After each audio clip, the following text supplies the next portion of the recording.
بسم الله الرحمن الرحيم.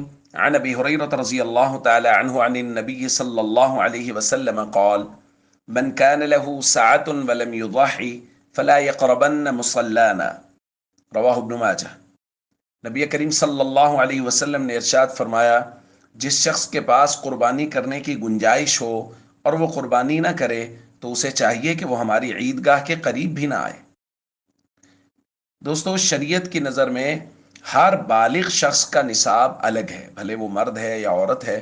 ہر بالغ شخص کا نصاب الگ ہے، خاص طور پہ عبادات و طاعات کے اندر، جیسے حج ہے، جیسے زکوٰۃ ہے۔ ہر بالغ شخص پر الگ سے زکوٰۃ لازم ہے اگر وہ صاحب نصاب ہے، الگ سے حج لازم ہے اگر وہ صاحب نصاب ہے۔ لہٰذا والد الگ سے زکوٰۃ دے گا اگر وہ صاحب نصاب ہے، اولاد الگ سے زکوٰۃ دے گی اگر وہ صاحب نصاب ہے، شوہر اور بیوی الگ سے زکوٰۃ دیں گے اگر وہ صاحب نصاب ہیں۔ تو عبادات و طاعات کے اندر ہر بالغ شخص کا نصاب الگ ہوتا ہے۔ تو قربانی بھی چونکہ ایک عبادت ہے، ایک طاعت ہے، اس لیے اس کے اندر بھی نصاب ہر شخص کا الگ ہے۔ لہٰذا گھر میں جتنے شخص صاحب نصاب ہوں گے ان سب پر قربانی کرنا لازم ہوگا۔ یہ بات درست نہیں ہے کہ گھر میں سے ایک شخص قربانی کر لے تو سب کی طرف سے کافی ہو جائے گا، یہ شریعت کے ضابطوں اور اصولوں کے خلاف ہے۔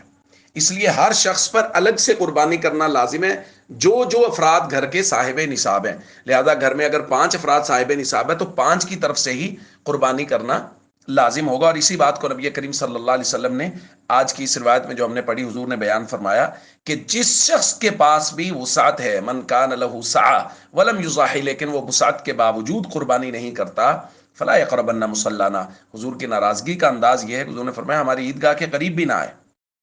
تو اس لیے قربانی کرنے کے متعلق نصاب کی اپنے اپنے نصاب کی معلومات کریں۔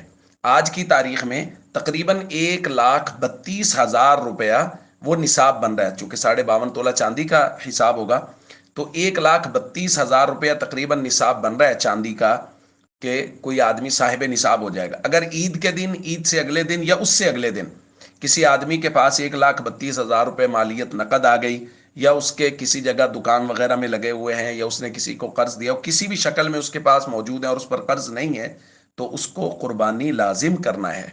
لہٰذا محبت کے ساتھ قربانی کیجیے، اپنے نصاب کا علماء سے حساب لگوائیے۔ اگر قربانی ذمہ لازم ہے تو عقیدت اور محبت کے ساتھ قربانی کیجیے۔ السلام علیکم ورحمۃ اللہ وبرکاتہ۔